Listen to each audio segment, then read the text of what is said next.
Hello everyone and welcome back to another video from Gameplay Classic.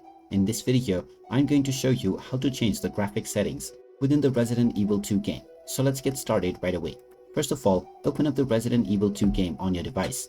And once you open it up, you will gain access to the main menu.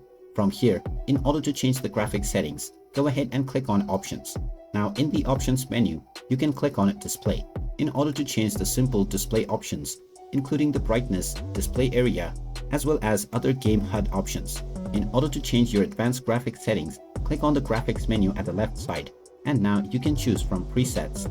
In order to choose from performance as well as graphics priority. If you have more VRAM on your device, you can choose the max as well as graphics priority option, or you can choose recommended based on the available display memory that you have. After choosing the preset, you may also redefine it manually by scrolling down on each of the variables. You will also see an indicator displaying how much graphic memory is available and how much is being used with your current option being selected. Whenever you increase any feature and set its property above, then the currently used graphics memory will increase.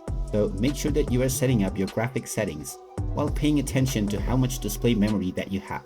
After setting all of your options, you can go back to the main menu and start your game right away.